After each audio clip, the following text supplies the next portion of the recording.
Should your kids work in technology? After 38 years of working in technology, I've formed a bit of an opinion about it, and I'm going to unpack that for us here today with one killer sucker punch at the end. You know, you see your kids grow up, and I've still got a youngish child. I've got two older children, and you worry about their future with what's going on in the global economy and so on and so forth. How are they going to look after themselves when you're not looking after them? Technology is everywhere. I'm not just talking about your iPhone or your Android phone in your pocket. This camera I'm talking to you on, the internet, YouTube, Instagram, TikTok, Facebook. Every workplace has technology in it. Every employer is looking to get rid of labour costs through either robotic automation, digital automation, some kind of automation. It's a growth industry. You look at artificial intelligence and the huge valuations of that. Electric vehicles. Technology is everywhere. And it might seem like a new phenomenon, but it has been around for hundreds, if not thousands of years. It's just become computerized. The guy who actually invented the computer, the theory of how to get a digital computer, was called Von Neumann, and very, very smart guy. Don't know if his first name was Johhny. Johhny set the world, the whole world, on the pathway to computerization in the 1940s. Prior to there, it was valves, and then you had the original computer programming was in fact the loom in the Industrial Revolution in England, the Jacquard loom. And Lady Ada Lovelace, I think, she had a hand in it. There was a computer program called Ada, in fact, a long time ago. Should your children be on this trajectory, involved in this trajectory of digitisation? Because it's not going to stop. It's only going to get more and more. They've got this concept called digital twins, that you can get a LiDAR drone to fly around a factory environment and make a digital copy. It's science fiction stuff, right? You don't need to watch that on TV. It exists today. The first reason that your children might like to get involved in this is that they have an affinity for machines. You might see some of your kids sitting there screwing around with coding. There's multiple programs in schools around STEM, science, technology, engineering, maths. Let's teach the kids to code. AI can code these days, getting better and better at it. But the principles of coding, the principles of systems and systems theory, you don't learn that by watching what AI does. You have to sit there and do it. I myself had an affinity for machines. I was always taking things to bits. And, you know, when I was a kid, computers started I had my access to my first computer in year 11. So I took to it like a duck to water.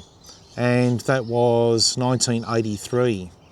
So I was at a state school, and the head of maths department was very progressive, that he actually spent all that money on those computers back then and encouraged exactly that STEM interest.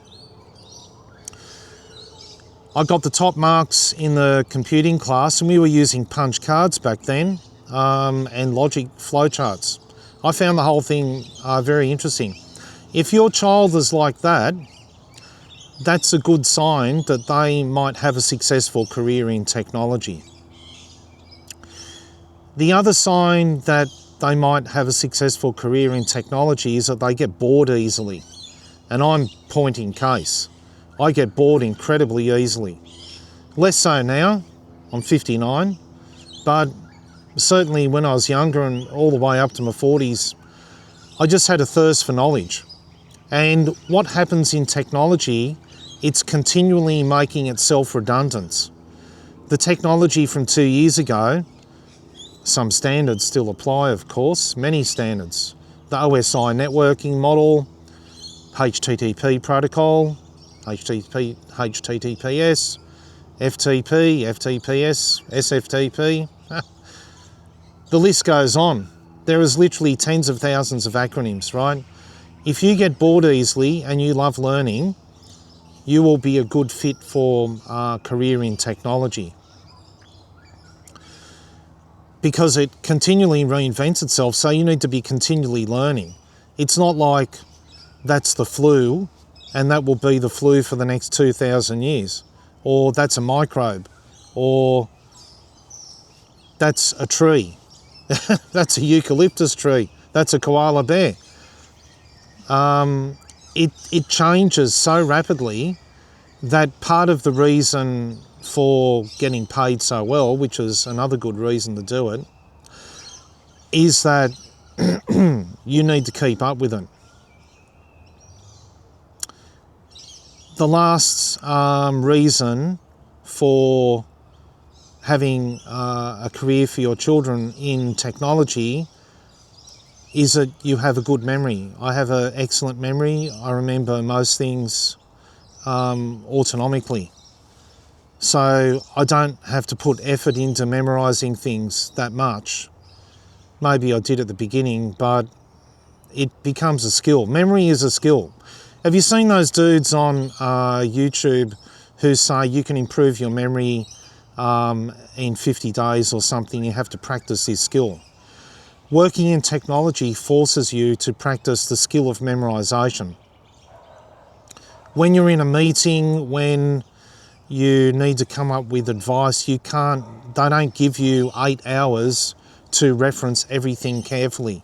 You're in a meeting for half an hour and it's all very fast moving, so you basically need to memorise what's going on and what the advice is. And people, this is part of the downside, people who are nefarious will try and use that lack of their memory against you. Because the general manager said so, because they don't actually remember, or they don't actually have any theory to say why their position is correct. That gets me on to the downsides of working in technology, and something that your children may be exposed to and probably will. 99.9% sure they will be exposed to this. The people who rise to management positions in technology tend to be egomaniacs, right? Who aren't good at technology and whose memory is not that good. They compensate for that very well by fundamentally being bullies, right? Now, bullying in the workplace is actually against the law, but it's extremely subtle, and it's these kind of things. What they end up doing, these managers, and I've been exposed to them over decades and decades and decades, right? They end up using subtle techniques of intimidation and power relations. Power relations say, I know better than you because of, right? And usually they've got a relationship with someone in authority and they just get their own way through that. Why do they do this? It's to make themselves look good, egomania, right? And it's usually because technology requires a lot of spend of money. It's usually to force something through on time, on budget, under time, right? The companies that do technology well, Google, Apple, right? They've figured out mature processes for that. Engineering processes.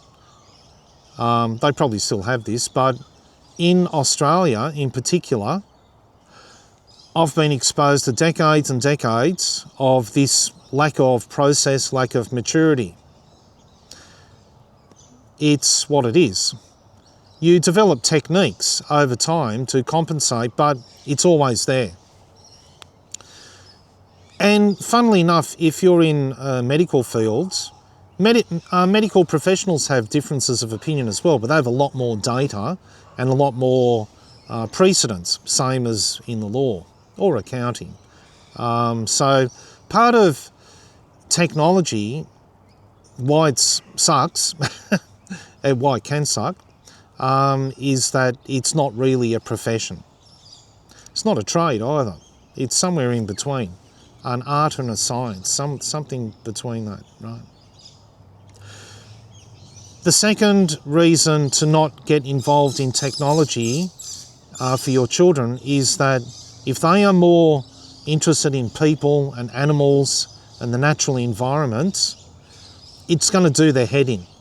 Sure, you may get paid more in technology, but the conditions of work are always mostly indoors, mostly, not always. If you're a field engineer, you're out in the field, that might work for you. You're fundamentally interacting with machines that don't have emotions, that have logic of some sort. And for people who have an affinity for animals and people, that will do their head in. My youngest son is has more affinity for animals and people. The technology is not the field for him at all. I can quite clearly see that. It will do his head in. It'll shred his brain, and for what? It's not worth it, right? The last most important point, which backs up everything I've said around, the reasons for getting involved in technology: affinity for machines, you get bored easily, and good memory, right? Your career will end at 50, and that's all there is to it. You may need to reinvent yourself. You may need to go into management. I'm not. And I'm 59, I'm still going, right? I knew in my waters, as Kath and Kim would say, I knew in my waters that turning 50 is not a good place to be in technology. And I kept saying this to my wife: it has a material impact on your income. My wife's husband, he's a GP, a doctor, a general practitioner. He's 67. He's still working. The fundamental principles and processes in medicine or accounting or law don't change. And you can keep working for as long as you can be asked working, right? The fundamental rules of the game in technology, as I said, keep reinventing themselves, I'd say every 2 to 3 years. There are some underlying structures that do not change. There is the basics. New technology is always coming up. There's always, and these are the Silicon Valley incubators that actually keep generating better and better and better ways of delivering and experiencing digital systems. And that's a really exciting place to be. But when you're over 50, and for me, 59, I still find it interesting. But for a lot of people, it'll burn them out. And you'd be much better, like one of my mates, his dad was a turner and fitter. And he kept working till he was 65, day in, day out. And he loved it. But it doesn't change. I like change. And I'm still embracing that change. But when you're advising your kids, if technology is a career for them, think forward 40 years, and is that going to be a good investment?